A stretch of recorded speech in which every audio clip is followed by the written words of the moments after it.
that obviously really helps. It's like riding a dirt bike, right? Comes up on people's algorithm all the time. Yeah. And if you're out and you're posting something every day, or you're posting a few times a week, like, people notice that stuff. Yeah. It's the same thing with riding a dirt bike, right? You're going to get better at it. People are going to get noticed more if you're out riding a lot more compared to I'm only out riding once a month, right? Yeah, riding at least once a week. It's crazy how much. Oh, I know. It, like, how different you feel. Yeah. Like, even if you take, I think, like, if you take, like, ride every other week, feels different than. Yeah. But if you take, like, let's say 2 months off, Mm-hmm. I feel like it's different than if you take, like, 1 month off. Oh, of course. I feel like you feel better if you take 2 months off. Really? Than 1 month. Yeah. Why? You think so?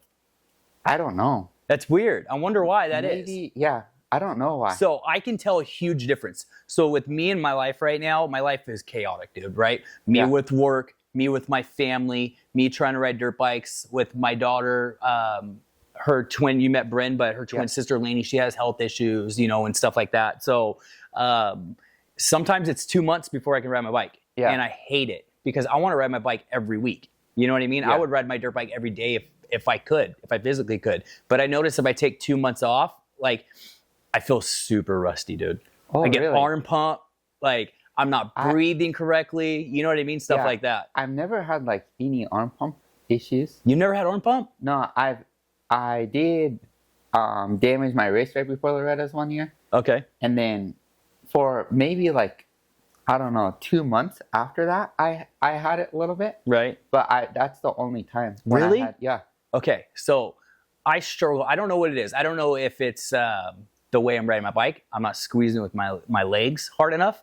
I'm gripping onto the grips too much. I'm not in front of the bars enough. I don't know what it is. But sometimes it happens. Sometimes it doesn't. Right. But it used to happen a lot to where I couldn't even finish a race, dude. Have you tried seat hump? I have one. For real? Yeah, well, it's not. So Guts sent us this seat cover, so I had to put it on there. But I have the corner coach. Oh, okay. And I put that on there. And I used it my last race, and I'm not even joking you, I had no arm pump. Really? No, my hands cramped up a little bit, but I had no arm pump at all.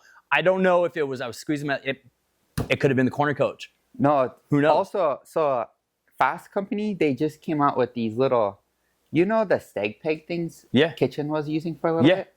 So Fast Company just made these, like, rubber ones that have, like, 3M stickers on the back. And then they go on top of the seat? No, they go on your side plate. Oh, what? Really? Yeah. No. Yeah, it's pretty cool. You gotta check them out. And that, I bet, would help too. You think so? What is it called? Fast Company. Fast Company? They make the bars that are... Right. They have flex in them. Yeah, the flex bars. So the first time I saw those was a guy, Ezra Lewis. Mm-hmm. You know Ezra? Yeah. Yeah, he had them on his bike. Oh, okay. And I think Josh Mosman might have been running those too. Don't confirm me on that. But I saw them on his bike. I thought they were super cool. Yeah, they have. And I think you can get... I've never tried them, but the Townsends are, like, awesome family. Okay. That's who owns them. But they come with different bushings you can put in to, like, mess with the flex of them. Yes, I saw that.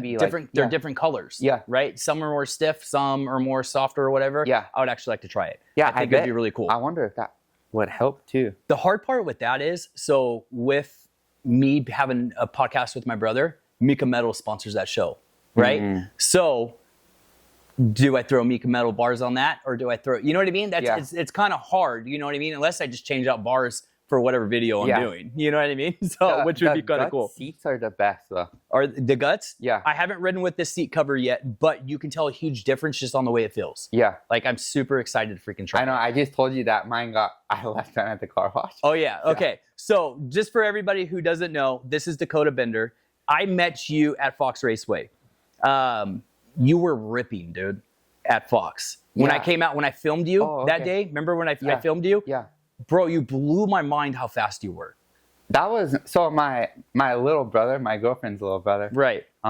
He just got on SLR this year. Oh, he did? So Mark is helping them out a little bit. Is that what the bike he was riding, was that an SLR Honda? So yeah, that was SLR Honda. He gets help from Mark. I have helped him a lot just setting up his Yamahas he had before. Right. So Because he used Enzo's stuff.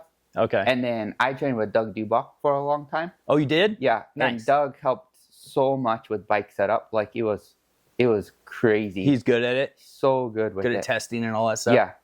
And I feel like I learned things without even realizing it from him. Yeah, makes sense. Then when I stopped racing and started racing again, I wasn't like training with anyone. And I would just mess with clickers on my own, kind of see what it does. Right. And then I was like, oh, like kind of learned a little more myself. Right. And then, I wouldn't say I'm a test rider at all. Like I know very little to I'm not at all. Nothing. Right. But whenever I would help Jax, my girlfriend's little brother, he was always like, yeah, that helped. Okay. So then when they got on that, he was a little uncomfortable switching from Yamaha to Honda. It's different. Yeah. Yeah, it's a completely different bike. So I was able to, that day, yeah, I was riding his bike. You were riding the Honda. Yeah. Yeah.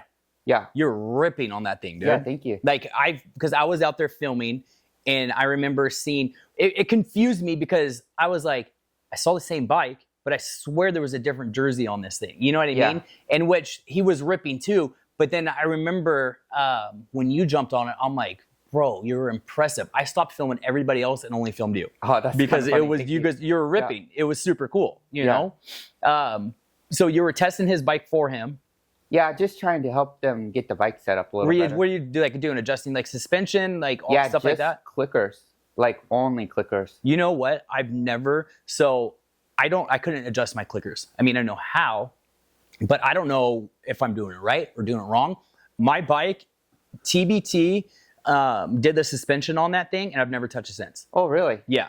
Like, did Trav come out? Or did Travis do it? No, yes. My brother took it up there. Oh, okay. Yeah, so we had it dropped off, and they did a suspension. But I haven't had anything touched on that thing since. Like, I would love to learn how to go to the track and be like, okay, let me try 2 clicks here, 1 click or rebound, whatever. Just if you do it, write everything down. And then, so Chris Kiefer, for example, I saw a video on him. He was saying you can always test stuff, right? You can always go back. Remember what the factory clickers are, factory settings on anything, and just go all the way back and then just go back to those clickers. I'm too scared to mess with it. So even what I would do if I was you, just if you wanted to go play with it one day, quadruple, triple check what your clickers are at. All right. Before you do anything and write it down. Okay. And then just go at it. You know what I'll do? Next time you and I are at the track, I'll have you mess with it.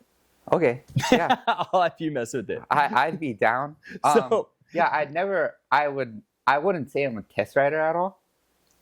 I can't even. I don't know. I notice differences. Okay. I'm not saying I'm picky or anything, but I do feel like I did notice stuff. Okay.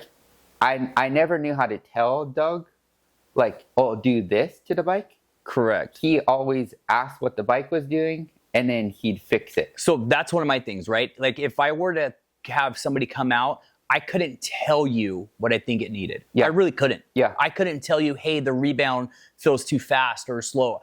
Honestly, I don't have a freaking clue. Yeah. I don't. But I'm also not as fast as you. You know what I mean? So I might not notice a difference. Like if you change some click, I mean, I might be able to tell the difference on a couple of things here and there, but I don't think I'd be able to notice like how you could notice. Yeah, I don't even notice. Like, I'd say when you're trying, go like 4 to 6 clicks. Then you can actually tell. A big difference. Yeah. Huh. Like, instead of one little clicker here and there, you probably can't tell too much of a difference. Yeah. It's like if you go like 6 clicks in or something, it's like, oh, okay, that was way worse. Like, I'm not doing that again. Yeah, right? Yeah. I'm just afraid that I'm going to mess it up so bad that I'm going to be like, okay, everything's just screwed up. Yeah, as long as you write everything down, I feel like it'd be fine. Yeah. So, yes, you 100% impressed me that day. Thank you. I was blown away. And I'm like, okay, this dude obviously has the Red Pro, right? So I was looking you up. I was doing stuff like that. And then I found out who you were. I messaged you, and I'd say we became friends and we talk and stuff like that. So tell me a little bit about your background in racing. Well, this came up because when I came to your work. Oh, yeah. When you showed up to my work. Yeah. Well, that's what I was blown. Yeah. So I won't say where I work or anything. Also, but don't mean to be creepy. I didn't just show up to your work. Like that came across a little creepy.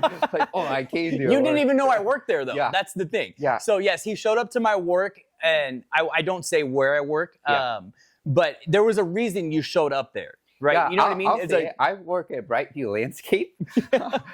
So if you need any commercial landscaping done, let me know. Salesman for them. Yeah, So I showed up to his work. Well, and then was trying to get the landscape. The front desk gal. Right. Was like, I'll give you his email. Right. And then I was like. And then you saw the name. Yeah, I was like, there's only one of these people. So then I DM'd you. Yep. And then I remember you were like, what did you say? You said something like, oh, like, how did you know? I think I said something like that because I was just like, what just happened? Yeah. You know what I mean? And then I was with my girlfriend that night. And then, like after work, and then you didn't respond to whatever I said. I'm terrible at responding, dude. And then my girlfriend was like, yeah, you just creeped him out. No, you didn't at all. You didn't at all. You didn't. I mean, I'd be kind of creeped out too. Like, for example, I have 88 messages on my phone right now. Yeah. Okay? My Instagram, there's a ton of unread messages. Yeah. I'm just terrible at responding, and not because I have ADHD, right? So if I pick up the phone and I see something, but my daughter's trying to get my attention at the same time, or if I'm in the middle of something, or my wife or whatever, I'll see it, and then I'm like, okay, let me get back to it. Let me finish what I'm doing.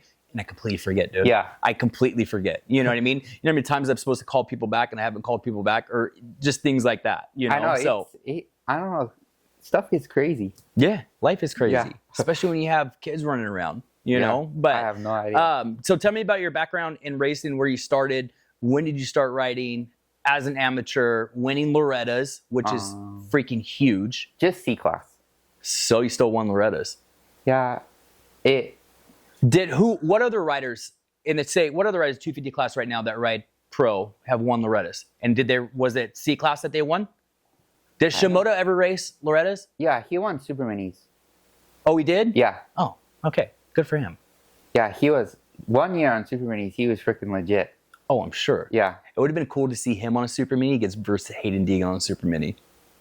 Yeah, I don't know. Joe was good, and when he first moved to America, we were going to Bella Vista Middle School together. Right.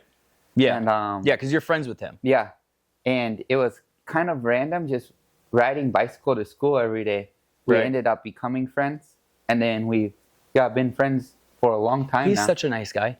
I've met him in person. I've never really had conversations with him, but just as far as in interviews and just the way he presents himself, he's just a super nice kid. Yeah. You know? Just respectful, everything. Yeah, which is good. So when we met, he knew no English. It was... Oh, that's right. I think you told me that. It was like Google Translate. Cam Camara was his mechanic at that time. Yeah. So it was like, I'd go to their house and we'd Cam, Hunter's mechanic? Yeah.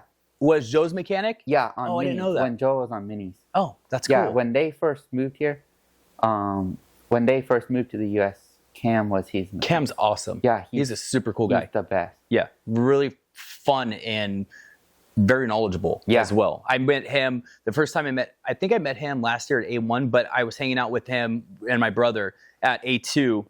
We were in the pits, and we did kind of an interview with him. Well, my brother was doing the interview, I was doing the filming. And it was off-camera stuff that we were talking about and everything. We were just hanging out, right? And which was super cool. Hunter was standing right next to us.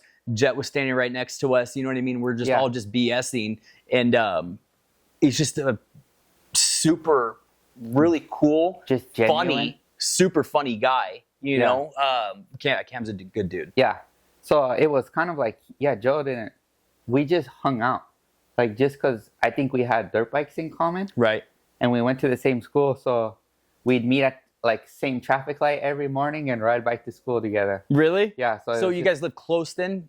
Yeah. Each other? We lived pretty close to each other. He rode a bicycle to school? Yeah. You guys used to ride bicycles to school? We both did every day, rain I did that in elementary. I did that in elementary school. So fun. Yeah. We would hit trails and BMX jumps on the way to school or on the way back or something.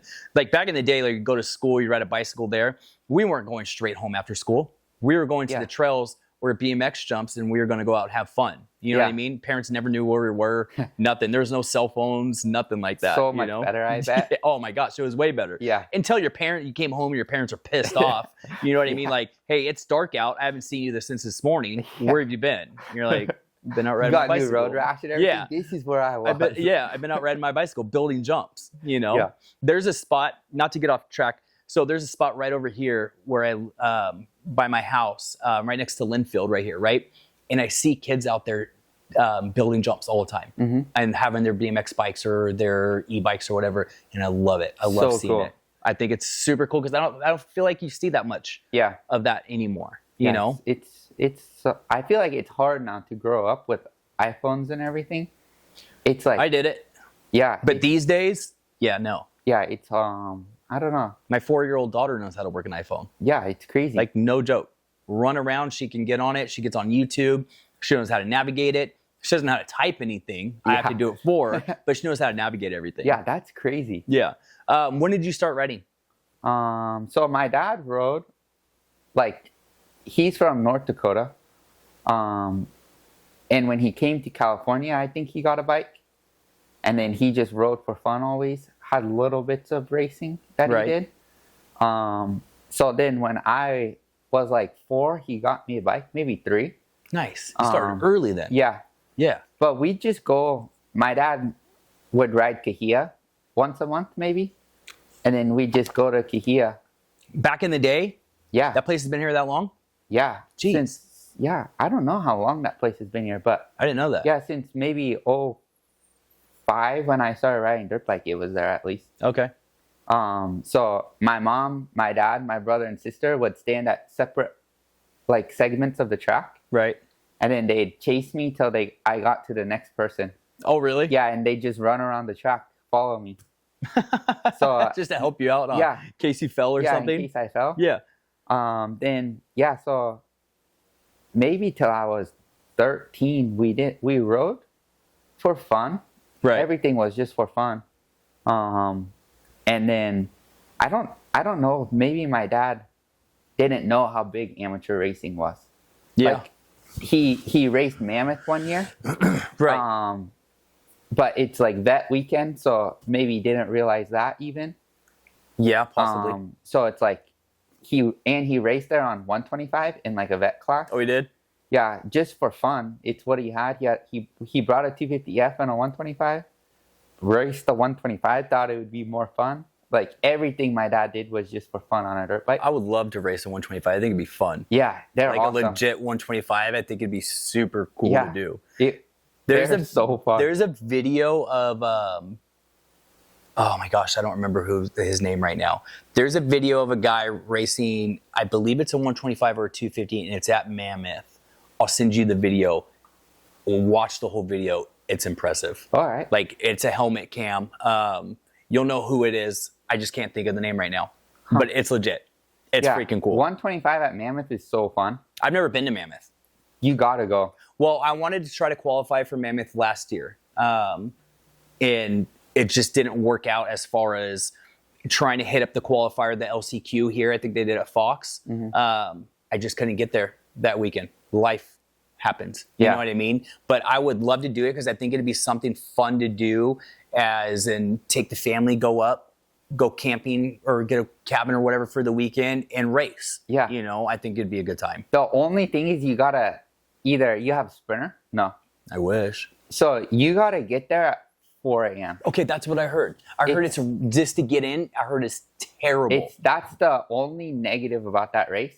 Other than that, it's the best race ever. Why is it like that, though? Because there's a lot of people, or is it just the entrance is so... No, there's not enough parking just in the, how would you say it, like forest, I guess? Right, yeah.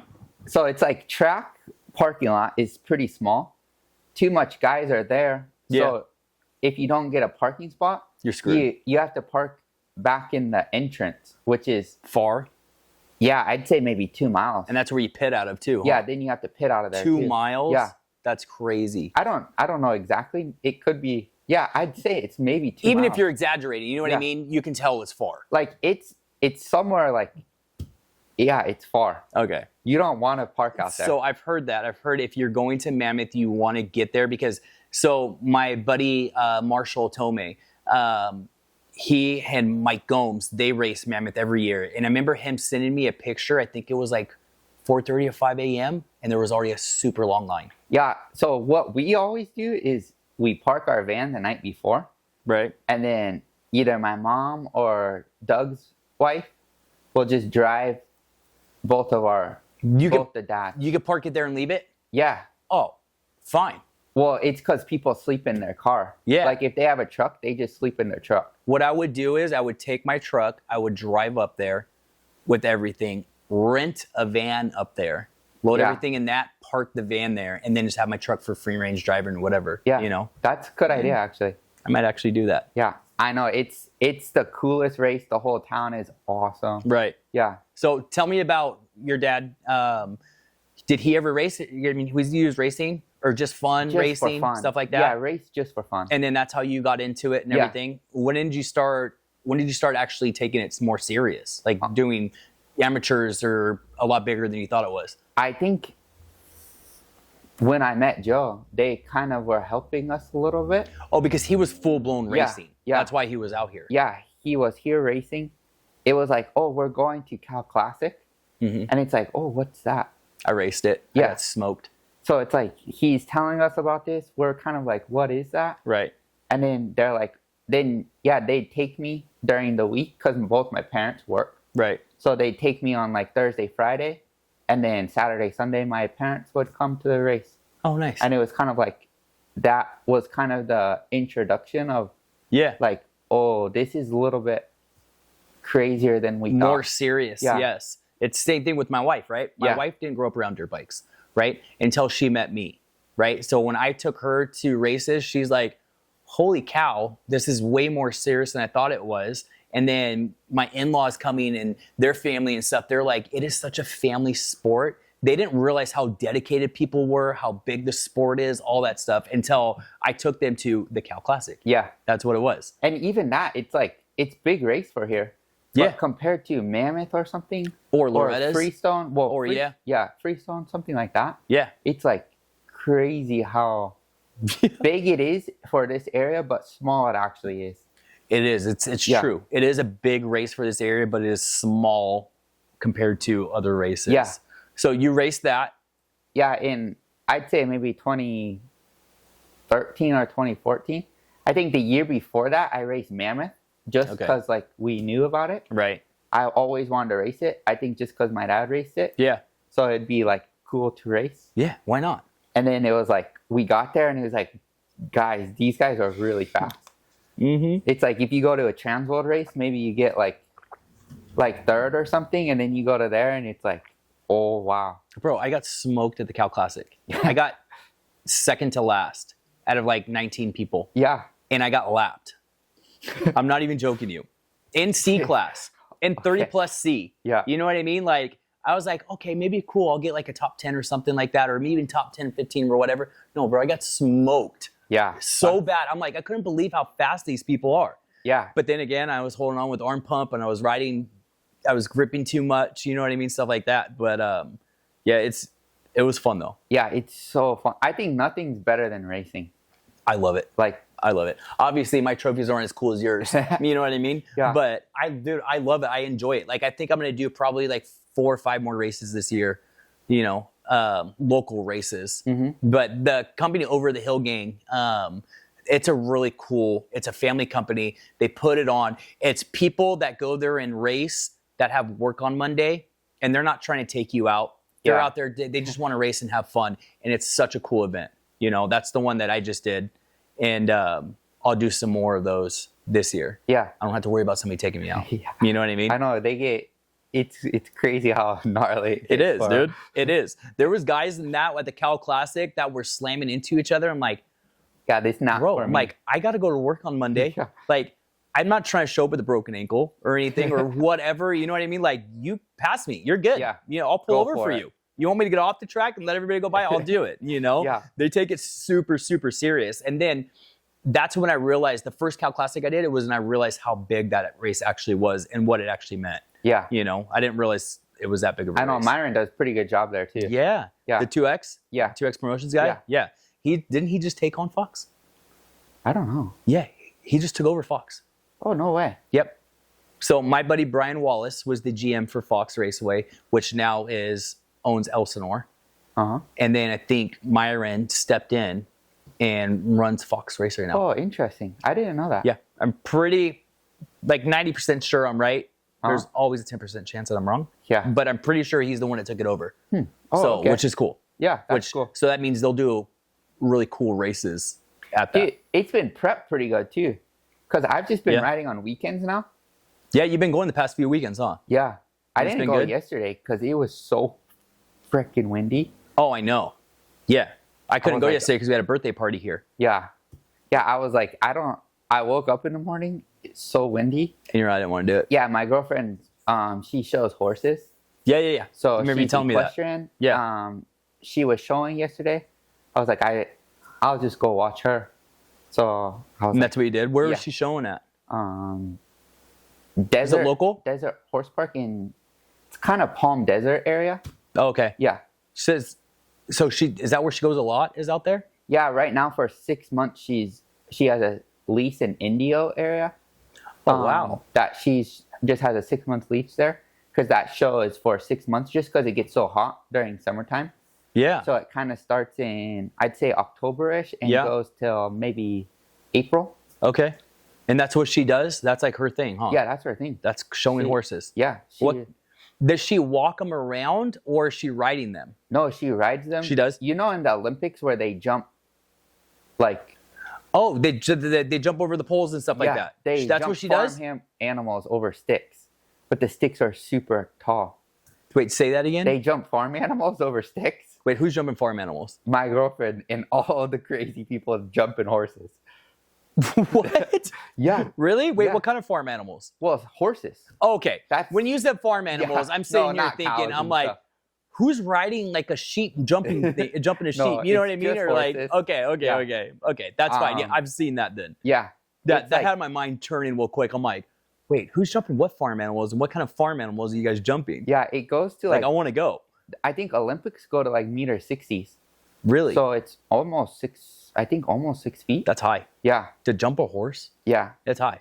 Right now she has baby horse right now. So I think it's 7. Okay. So she's like not able to jump Grand Prix right now. Yeah. But yeah, That's cool. And you support her and what she loves to do and all that stuff, which is huge. You know what I mean? Especially when you're in a relationship and you have 2 different hobbies. You know what I mean? Because I'm sure she supports you as much as you support her and everything. You know, it's really good to have a good support system. In your relationship. You know, because it takes a lot of time. We can kind of relate too. Yeah. It's like, yeah, you're grumpy because you did kind of bad. So Yeah, I understand. yeah, I know what you're doing. I will leave you alone. You're like, I jump dirt bikes, you jump horses. Yeah. I get it. Yeah. You know, but it's good to have that support system, you know, because motocross takes a lot of time. It takes a lot of money. Yeah. Horses, they're not cheap, dude. Yeah. You know, I grew up on a horse ranch. My father and he ran a horse ranch, all that stuff. Like I'm from outside.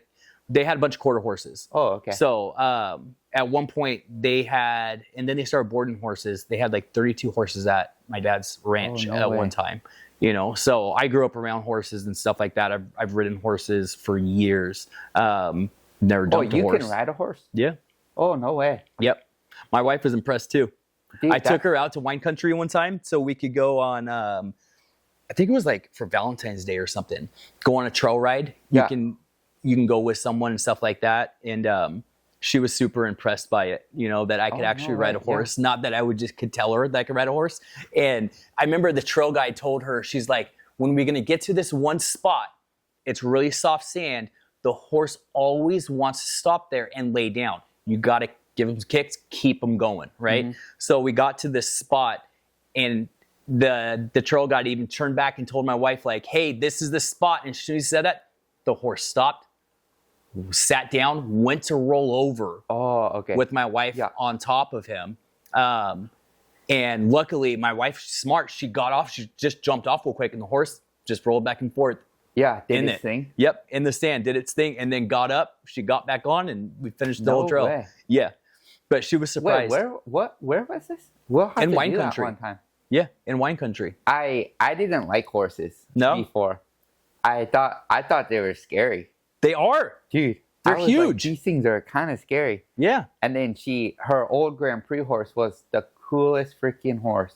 Yeah. And I was like that horse made me like actually love horses. Yeah. It's like they're actually like giant dogs. They're beautiful, dude. Yeah. They're such cool animals. I've had horses, my own horses, up to about like 6 years ago. Mm-hmm. Like 6-7 years ago. And they're like having kids. They really are. They're expensive. You can't just leave for a weekend if you want to leave for a weekend. Like, they got to eat. They need water. They can call it. You know what I mean? Like, they have to have a babysitter. Yeah. You know what I mean? So, and just with life and everything, it just didn't make sense to have them anymore. And they're expensive. Yeah. And they're not cheap. These things are like athletes. Like the one she's. Oh, yeah. It's crazy. Mine weren't. I would do roping and stuff like that. You know what I mean? Yeah. So, but hers, jumping horses, show horses. These things are getting like ice boots every day. It's like, dude, your freaking horse is getting better treatment than you are. Oh, for sure. Dude, my dirt bike gets better treatment than I do. Yeah. You know what I mean? Yeah. But it's cool. Okay, so tell me about racing. When you like started actually taking racing super serious, doing well, because were you riding for Blue Crew? Yeah, I had a little support through Simi Valley Cycles. Okay. Donnie Luce had like a little program through that shop that it was kind of help on bikes and stuff like that. Now, was that for like the year or something, or was that just for like help for Loretta's or something? That was for the year. Oh, nice. From 2021 till 2023 when I kind of stopped racing. Right. They were helping me. That's, dude. And they give you free bikes? No, not free. Just discounted bikes? Yeah. Like, but a good discount. Yeah, good pricing. Yeah. That's nice, dude. I wish I could get a huge discount. I'd have multiple dirt bikes if I could do that. You know what I mean? Which I did get a pretty good deal on this one. Travis at Coin gave me a decent deal. Guaranteed it wasn't a deal like you would get. You know what I mean? But if that was the case, I'd have like 2 or 3 bikes in here. Yeah, I would. I know. It's just with how much you ride. Yeah. Throughout the year. Well, especially racing. Yeah. It was kind of hard to do it with just 2 bikes or something like that. Right. And then at first, because 2021 I raced like 250s and 450s. Oh, you did? Yeah.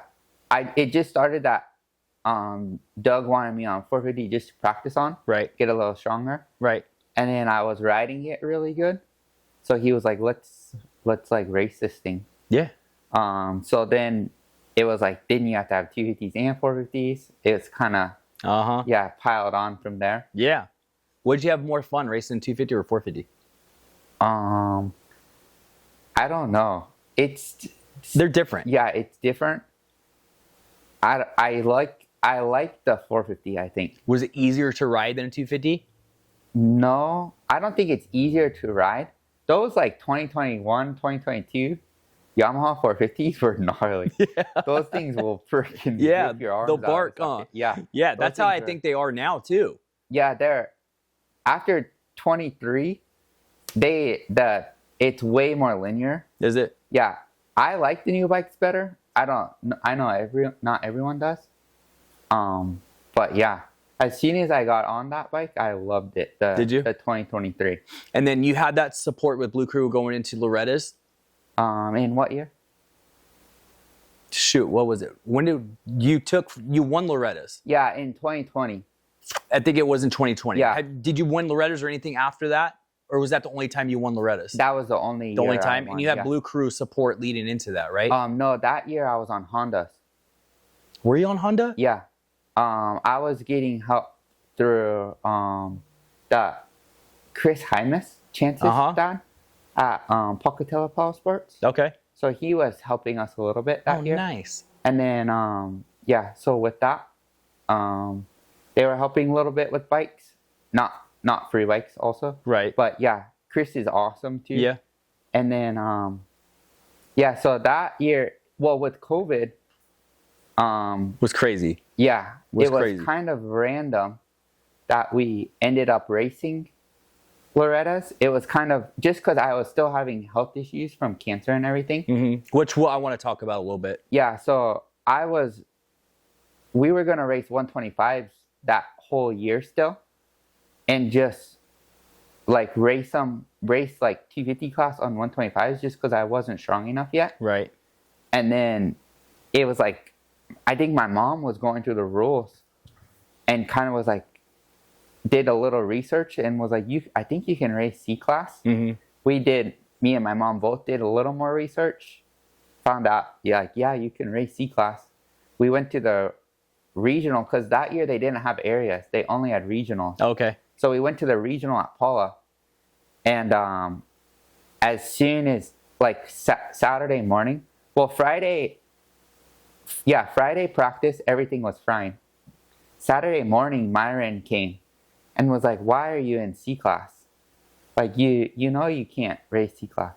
He wanted you to bump up? Yeah. But you had some time off the bike, though, at that point, right? Yeah, but the year before, I did pretty well on 125s. Okay. I got like a 6 in Mammoth. That year 125 was gnarly. Like, Kitchen was in 125s. Okay. Josh Reese. There was like a bunch of fast dudes. Yeah, pretty good names in 125 class that year. So Myron was kind of like, I think you're gonna get protested. And then my dad was kind of like, let's just see what happens. Yeah, let's run it and see what happens. Yeah. We raced the first moto. I got protested. You did? Yeah. I got DQ'd that whole weekend. Oh, no. Yeah. So then, it's kind of a long story, but we did an appeal. So like going through AMA, we did an appeal for Washougal the next weekend. Right. And we had to race, like put every 125 race I did, like BC class. Okay. Because like Schoolboy 1 and 125 BC. Okay. I got maybe 6 in Mammoth that year. I got like 4th. Monster Cup had like a futures race the day after that year. Oh, they did? Yeah. And I got 4th and 5th in that. Nice. So it was like, I had really good results the year before. Just I wasn't strong enough yet to race B class. Okay, understandable. Yeah, No, you weren't able to push yourself enough. Yeah. Yeah. So just injury wise, no one in my family wanted me like racing B class at Loretta's. Understand. Also, motos are longer in B class at Loretta's, so that was part of it. Like, it was all health related, kind of why I didn't race B that year. Right. I had never been to Loretta's, so it was kind of like why not go check it out in C class? Yeah. So we got to Washougal, and it was like we thought we were fine because we did the appeal. The appeal got like revoked, so then you can go race. Then you can go race. Yeah, you're good. We forgot there was one race that like it wasn't even AMA race, but the year before that we forgot about, and someone found it. The C class people, they go looking for every single thing. Absolutely, they do. So they brought like an entire list to Washougal of all the BC races I did. Oh, they did? Yeah, they brought it into Washougal, and it was like this one race you didn't have written down, and we were like, I forgot. Yeah, kind of like, dude, we're sorry. Yeah, like we made a mistake type of thing. They ended up letting me race, and then once we got to Washougal, well, right before Washougal, I did my ACL and meniscus. Okay. And I got, just because of COVID, they couldn't do the surgery because it's like elective surgery. Oh, really? Yeah. So at Washougal, someone like hit my leg again. Like one of our first while motos. riding? Yeah. One of my first motos. And I kind of thought it was like, wasn't going to race anymore. Just my knee was so bad. Oh, I'm sure. Like it was, Dr. Navarro helped us so much with that. But yeah, it was pretty bad at that point. And then I ended up getting qualified for Loretta's. and it was kind of like, let's just go experience it. Yeah. Then the first moto there was like, because I did 250C and 250C Junior. Okay. And then first moto, there's like C-Class. It's big first turn crash. Oh, yeah. And I was like at the bottom C-Class of the pile. is crazy, dude. Yeah. So it was not good start to the week there. And then the class, so that class I went like DNF 9 DNF or something like that. Oh, you did? Yeah. And then the class I went 112. Nice. Which, yeah, we didn't realize how big of a deal it was. To win Loretta's? Yeah. Even be there. It's huge. Yeah. Obviously, you know now. Yeah. But at that time, you didn't. No. Yeah, it was kind of shocking when we got there how much people is there. Yeah. Like, I've never been. My brother went last year so he could go. He happened to be in like, I think, Texas, or he was somewhere close when Loretta's was going on. And I'm talking to him on the phone, I'm like, bro, you're not far. You're like, it was like a 2-hour drive or something. I'm all, why wouldn't you go there? Yeah. To go film, just to go experience it. You know what I mean? I'm like, you'd be a fool if you didn't go to Loretta's just to experience it, even if you're not riding. And he went and he told me, he goes, dude, there is so many people. Like, it's unbelievable how big it is. It's like, super cool because it's at her ranch. I know, but which is like, nice. It's like you enter in and you like go over this crest and it's just like a sea of people? Yeah, total home. It is? It's just crazy. Yeah, I've never been. Yeah. I want to go. I would love to somehow try to qualify. I don't even know how I'd qualify for it, but even just go to hang out and watch races would be super cool. Yeah. You know what I mean? It's really cool. That first year we went was the most fun I had there. It did? Yeah. It was, because also no stress. Like, we were just there. It was so fun. Yeah. And you also didn't realize how big of an important race it was. Yeah. You know, so that took some stress off of it as well. Yeah. It's like my grandparents came, like my dad's parents. My grandma loved Elvis, loved Loretta Lynn. Really? So she was having the time of her life there. Aw. So it was. She got to watch you ride. Yeah. So she was stoked. Yeah, she was so excited, and I won. So they were. Yeah, even better, dude. Yeah, it was just a great win-win on everything. Yeah, it was just a great week. That's huge that you won Loretta's. There's not many people I can say that. Yeah. At all. Yeah. And whatever class at Loretta's, regardless, it's still Loretta Lynn's, and you can say you've won Loretta's. And there's people that race pro now that can't even say that. Yeah. Okay, so I want to talk a little bit. You're a cancer survivor, which it means a lot to me because my father passed away from cancer. Oh, what kind? Right? Pancreatic cancer. Oh, okay. So knowing that you're a cancer survivor, dude, I root for you, and I think that's incredible. Yeah. Thank you. So because cancer is obviously, it's a big deal. It takes a lot of people, you know what I mean? Yeah. For you to say that I beat it is huge, dude. Yeah. You know? Even that, like, kind of funny story. It's kind of like the Loretta's thing. My parents knew it was a big deal. Right. I was filling out stuff for Make-A-Wish, and then at the bottom it said you had to have, like, life-threatening illness. Right. And then I told my parents, like, oh, this says you have to have, like, life-threatening illness. And you didn't think it was? Yeah, I just thought, didn't know it was. So both my dad's parents has had cancer and survived it. Oh, nice. My grandma had, like, breast cancer, leukemia, and then I don't remember what my grandfather had. But so I thought it was just, like, sickness you get. Right. You go through whatever you have to go through. They give you some medicine and get you better. Yeah. Yeah. I was like maybe 13, 14. Right. So, I mean, I guess I should have known. At that time, I guess you know, but also it's I think you can know to an extent, but you're not going to really know. And I think your parents are probably trying to protect you at the same time. Yeah. And it's like my grandparents had it. And it's like it's like problem, but no big deal. You're like, oh, I know they had it and they're fine. Yeah, stuff they're like that. fine. Yeah, makes sense. Like, they're old. Yeah. They had it and they're fine. Like, right. There's no problem for. Yeah. Yeah. So and then how long did you have?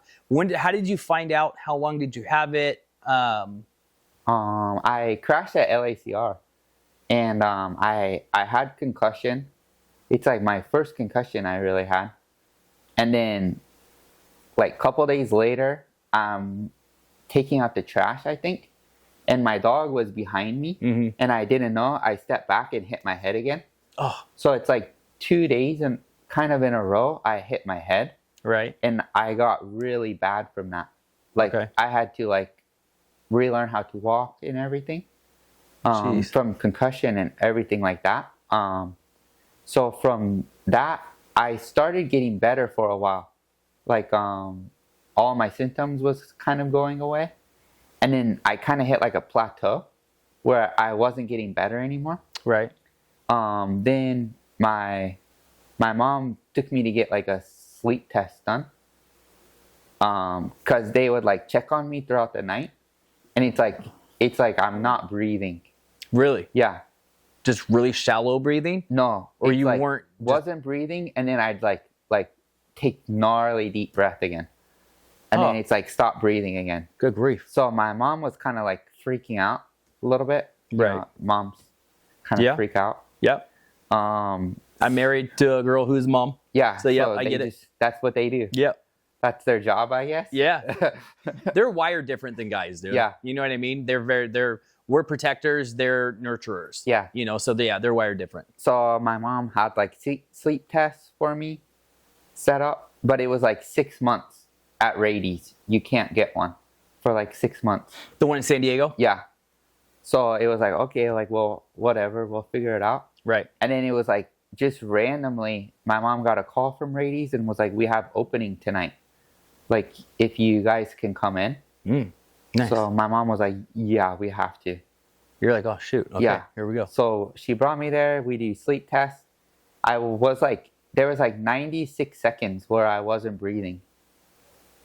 So were you holding your breath? No. So they thought it was my tonsils was super enlarged. Right. They weren't sure if it had to do with the concussion, like healing stuff or what.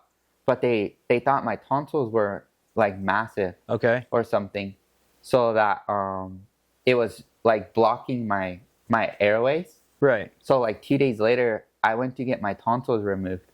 And then the lady doing the tonsillectomy saw something behind it and didn't feel comfortable performing the surgery. That's great. Yeah. So we got it biopsied like 2 days later.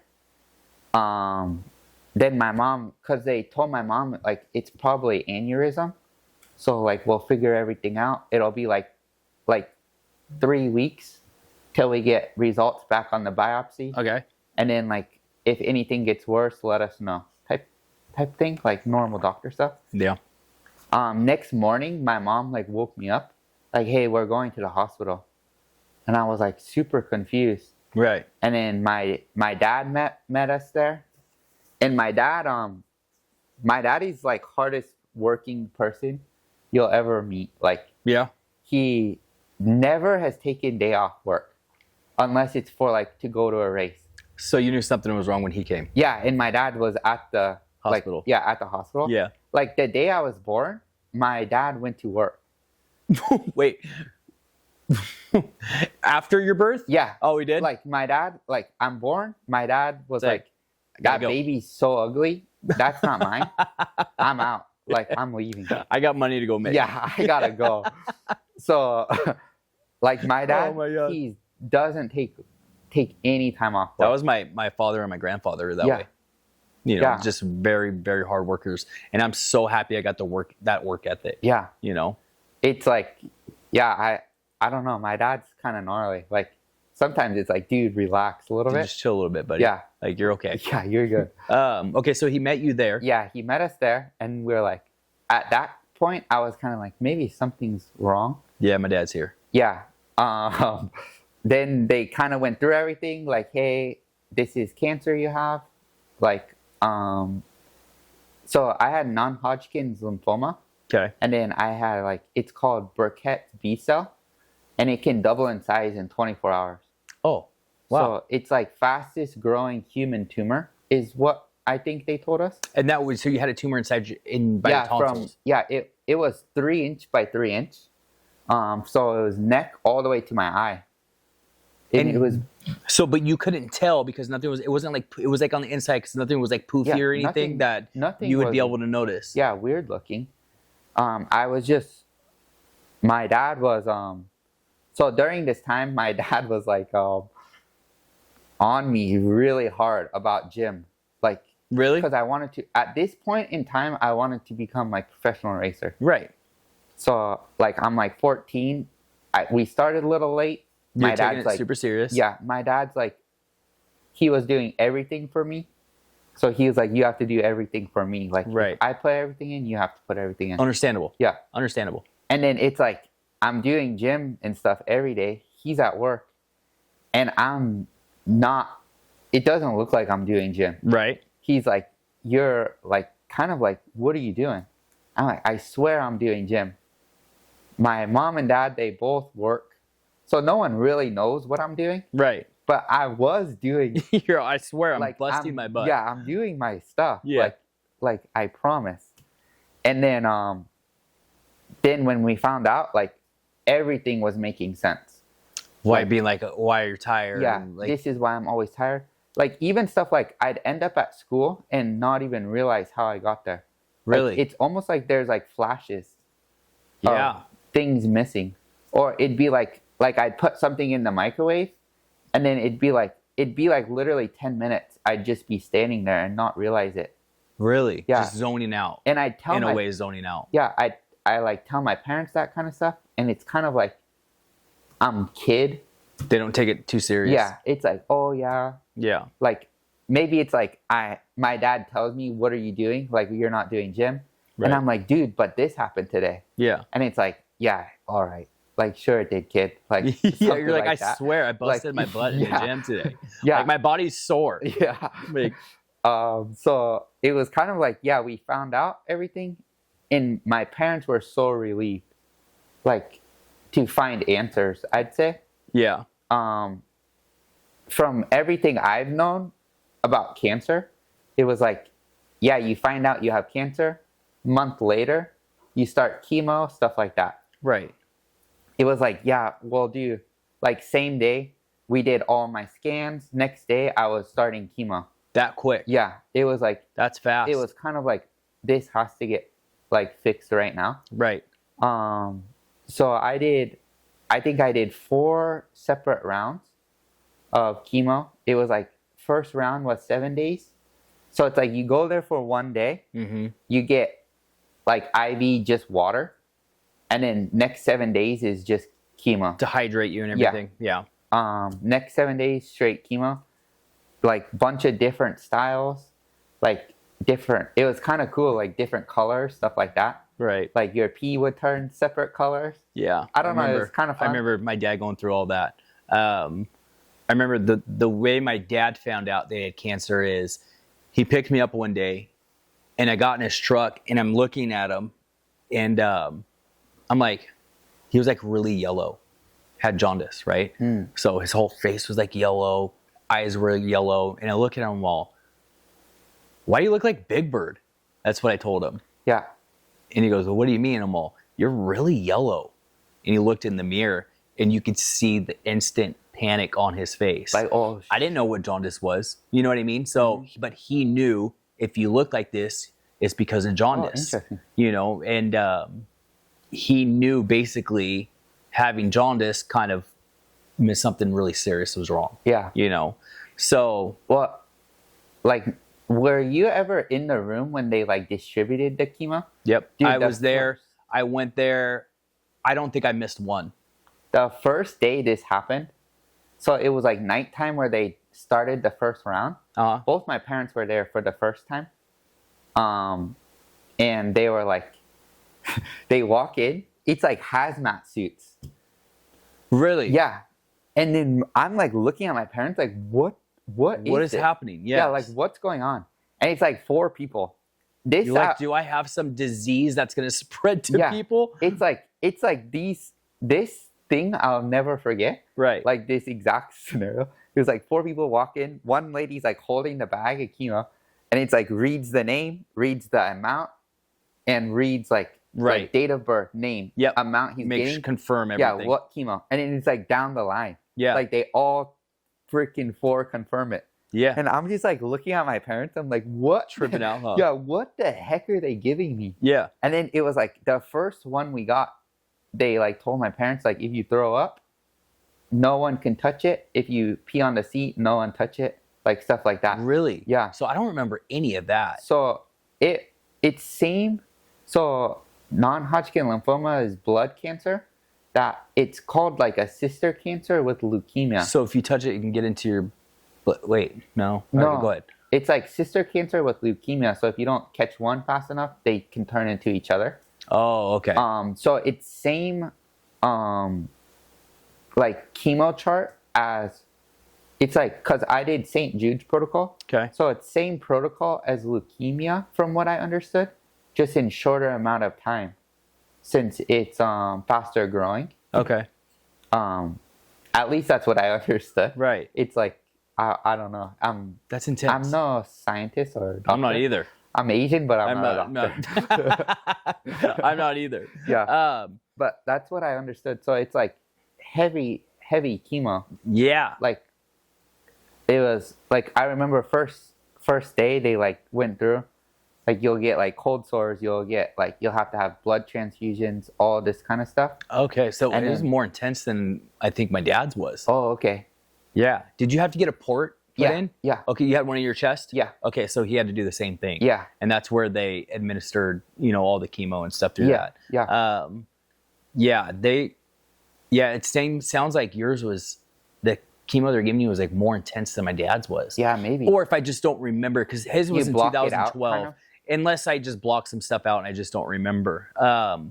But yeah, I remember going with him and while he's getting chemo and going through all that stuff. And it was super intense and very emotional and all that. And I couldn't, and he was 52 years old. Yeah. So I couldn't imagine, what you and your family were going through at those times. And, Yeah. and even if you didn't understand completely, your parents did. Yeah.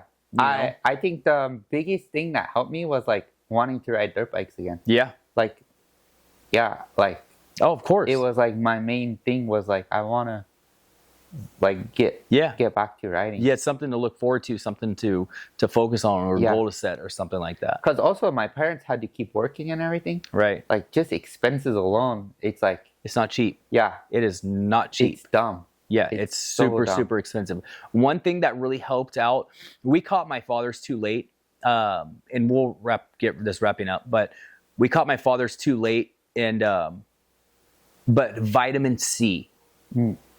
So, and I can contest to this, I'll swear by it. Vitamin C is so good for you, and it fights off a lot of things, right? Yeah.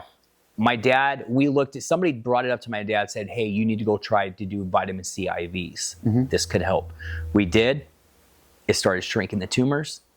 And the oncologists and everything were like, I don't know what you're doing. Keep doing it though. Yeah. Right? But it just got to a point where it's too late. And he ended up having a stroke.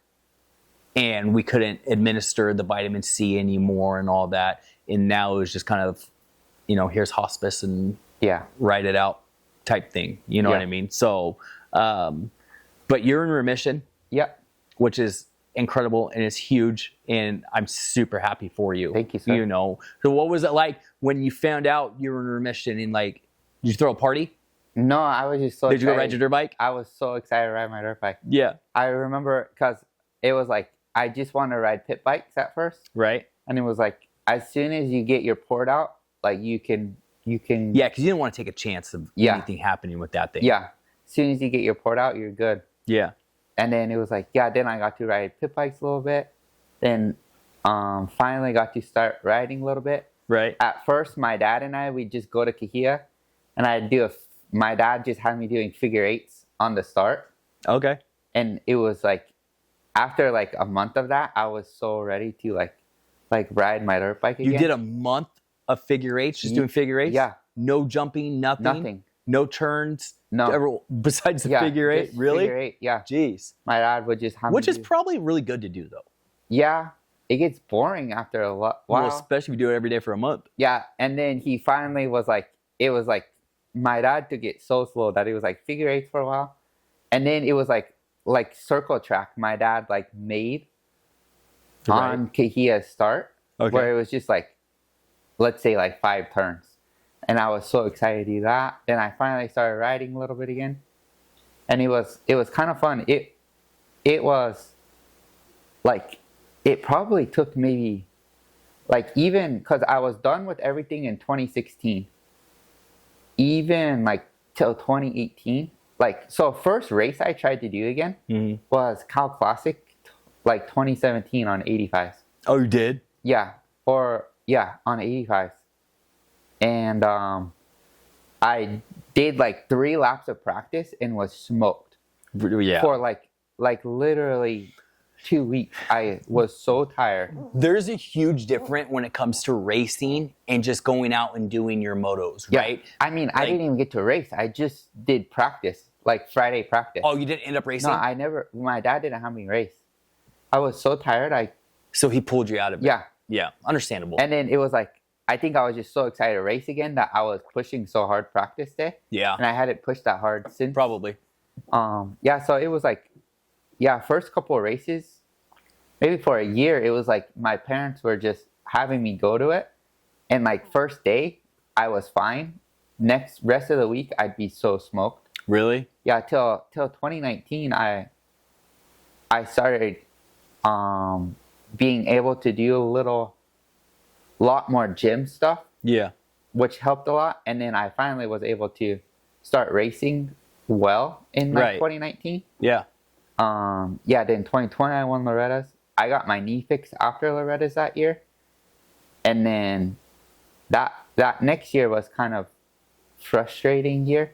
Just, I had really good rides. Just a lot of like random things were happening. Oh, just one of those years? Yeah. Yeah. And then like, that next year, 2022, I had a really good year.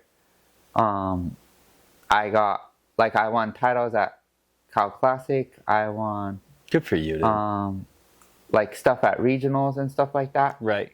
Just like had good year going into Loretta's. I had like really good training going into Loretta's. And then first, 450B moto, I started second. And then by like end of first lap, I was like 12. You were? Yeah. It was like first lap intensity. I thought I was so ready for it. Yeah. And I was not. Yeah. And then I got up to, I think, 6. Okay, good. That's still great. Yeah, I had like super good ride. The first moto of the week. Second moto, I drew 42. And then, so I got a terrible start. I got up to 4th and clipped the finish line pole. What? You did? Yeah. With what? Dude. With your bars? Or got together with someone. Like, so you know the track a little bit? Yeah. There's left 180 before it. I just got up the inside of someone. He was crossing over, and I felt that I had the position. Right. So thought I was fine. And we hit in the air, and I just went straight into the finish line pole. No way. Yeah, I freaking KO'd the flagger. You did? Yeah. So that. Were you fine though? No, I was knocked out. Oh no. After that I had problems with concussions. Oh, you did? So that I hit my head. I probably shouldn't have raced anymore. I was having such a good week. And wait, any more what? Like that week. That week, okay. Yeah. I did. The next day, I raced another 450B moto. It was like, I just remember it was like 3 o'clock in the afternoon. Right. It was so hot, so humid. And I fell first lap and I got to like 7th. And with like maybe four laps to go or something, okay, I tipped over and it's like the heat just hit me. Really? Yeah. And then after that moto, we thought my head was fine. Like I rode so well. I was fine in the heat till I tipped over. Right. So we didn't think really anything. Yeah. And then the next moto I did, I don't remember any of it. The whole moto? No. I don't even think I did a lap. The only thing I remember was all of a sudden I was doing circles in the middle of the track. And Chris Kiefer was like trying to pull me off. Like, hey, what are you doing? Yeah. And then all of a sudden I was back at the like I crashed and hit my head again. So yeah, I have no recollection. What? That's crazy. Yeah, I don't know where I crashed. Somehow no one saw it. So we have no idea what happened. So I'm wondering if you hit your head so hard it knocked you back into doing figure eights with your dad. You know what I mean? Maybe, You're like, I gotta do this. I gotta do this. I was just doing circles because they have like a tower in the middle for trainers. Okay, yeah. And I guess I was just circling the tower. Really? Yeah. And you don't remember any of it? No. That's crazy. Yeah. So then it was like after that they were like, let's freaking call it. Yeah, we're done right now. Yeah. This is good for the week. Yeah, I'd say so. Yeah. So I took like a month off or something, and then first day I was riding again, I was at Glen Helen. Some guy on the freaking hip jump, I landed on him. The right-handed? Yeah, I landed on him, hit my head again. Oh. And then it was like took time off again. Then yeah, I won like AZ. Like I started riding again. I won AZ Open that year. You did? Yeah. Nice. So then it was like my dad was building me 250s for 2023. Okay. And then we were like, everything's fine. Like again, we thought everything was fine. Yeah. Then like going into that little break from AZ Open till Spring Nationals, I think still with COVID and everything, still people were struggling with parts. Yeah, probably we got bikes late. We got our motors for 250s late. So I had a bike like the week before Spring Nationals, like had a 250. And then, so me and Doug went Spring Nationals. I don't even really remember. It wasn't a week to remember at all. Right. I hit my head at Freestone, but I don't. Oh, me and Enzo Timmerman, I think, got together or something like that. Okay. And hit my head. And then next week at that like Springading race. Which is going on right now. Yeah, I hit my head again. So then it was like let's take some time off again. Yeah. And then I went to like World Mini was back. Yeah. So I love Mesquite. We went to World Mini. I had an awesome week. And then that next week was Cal Classic. I hit my head. Jeez. So then at that point, I was like, we're done racing. Like, I'm kind of tired of this. Yeah, understandable. I would probably say the same thing. Yeah, I wasn't feeling, I thought I was normal. Now looking back at it, I wasn't feeling well. So I didn't ride from, like, let's say April till I got a job working landscape. My girlfriend's dad, he was like, you're not doing anything. You want to go work some landscape in San Diego? Girl, why not? Yeah. I had so much freaking fun doing that. Yeah. And then just the kind of cancer I had can come from Roundup. The glyphosate. Yeah. So I didn't realize it, but the Roundup was like all over pipe I was laying and stuff like that. Like glue and pipe just for irrigation and stuff. Yeah. It was all over it. And I was like eating my sandwich with Roundup on my which hand. isn't good. Yeah. When I went to go get a like an order from like a landscape supply place. Supply house. Yeah. Yep. And it was like a bunch of Roundup. They were like, hey, can you go pick it up for us? My foreman was like a gnarly drunk. So I think since I was like the only, like, not to be like, I get what you're saying. Yep. I was the only like white guy. Okay. Yeah. So yeah. And I don't drink or anything. Right. So it was like, hey, go pick this up. I always drove them everywhere. Right. And then I was like, this is all Roundup that's like on all the pipe. He was like, yeah, why? I was like, I don't know if I should be around this. No. Yeah, I called my mom and my dad. Then I called my girlfriend's dad. And all three of them were kind of like, get out of there. Yeah. Like, Yeah, my girlfriend's dad was awesome. Just he got me the job and then was fine with me leaving. Well, especially with everything that you went through with your cancer and all that. Yeah. You know, so I would have said the same thing. I would have been like, I'm out. Yeah. It's not worth it. My girlfriend's dad was like, just come here because they live in Las Vegas. Okay. They're like, he was like, kind of basically like, come here for a week and just come ride Mesquite. Like, okay. I was like, I don't know. Talked to my dad that night. And he was like, go do it. Yeah. And it was so nice being back on a dirt bike again. Oh, yeah. And I was so excited.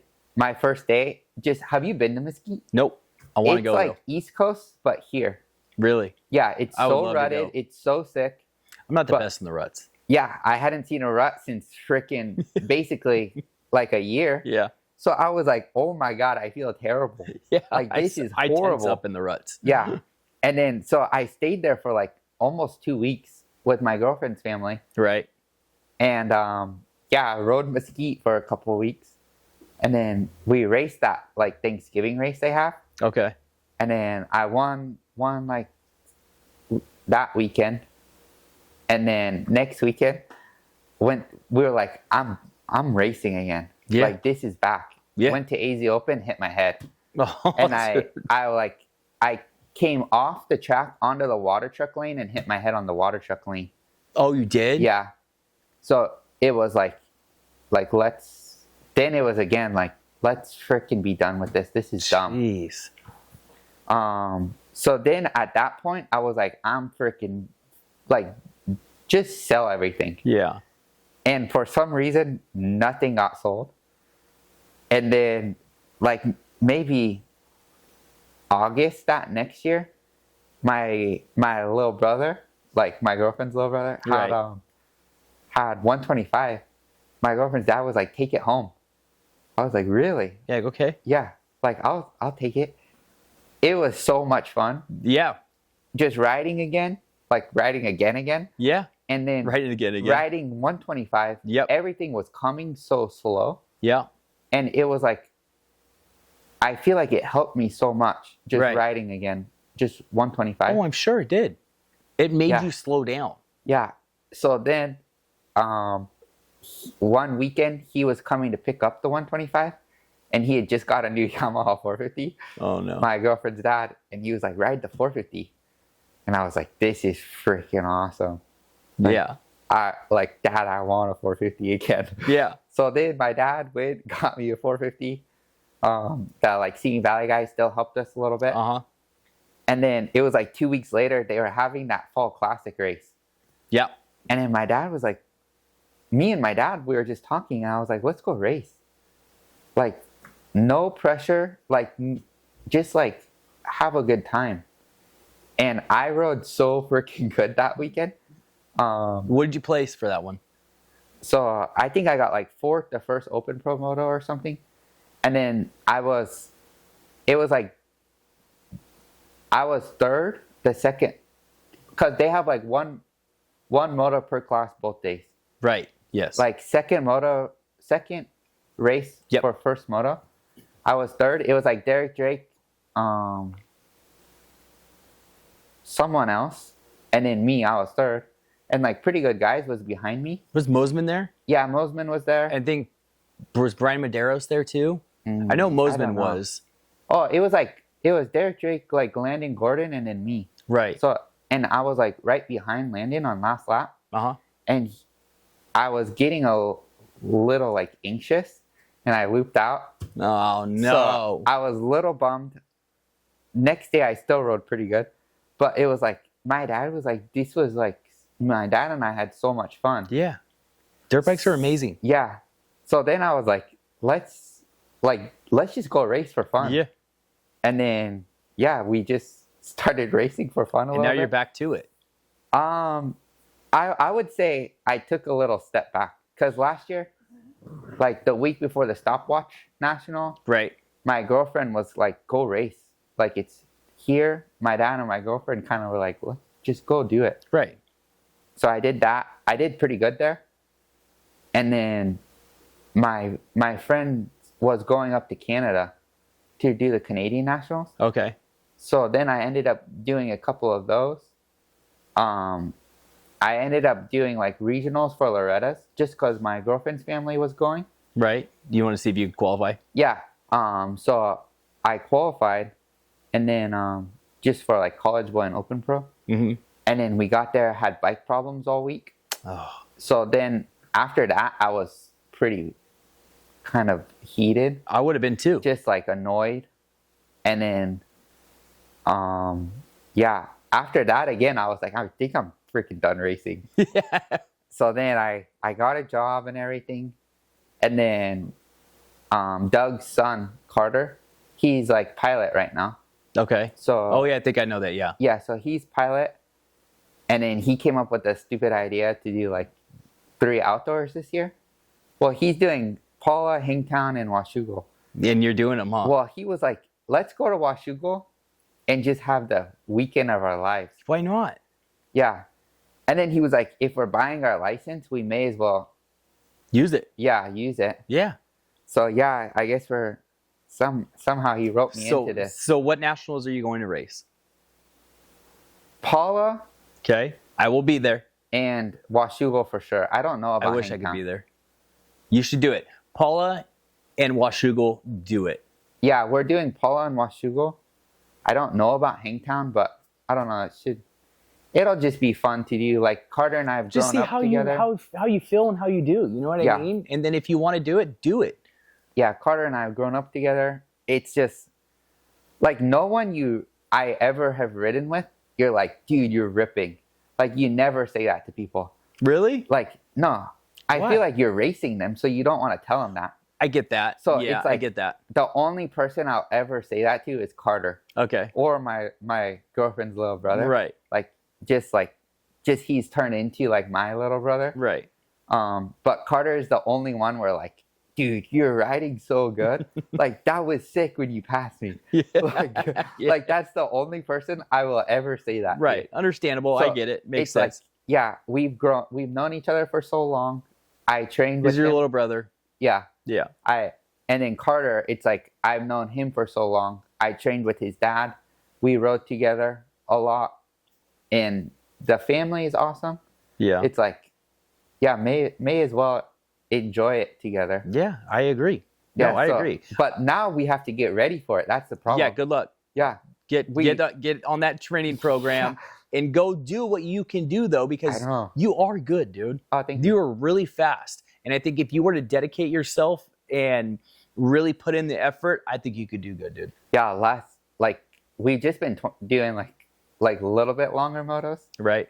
And it's like by the end of the day, I'm like, dude, this smoked. This is horrible. Yeah, well, you got to go out there and do 30+2. Yeah. Twice. I know. You know, but. Yeah, before the stopwatch national last year, I'd never done a 30 before. Like the week before. That's a lot. Yeah. And then Gavin Bruff was down staying with me.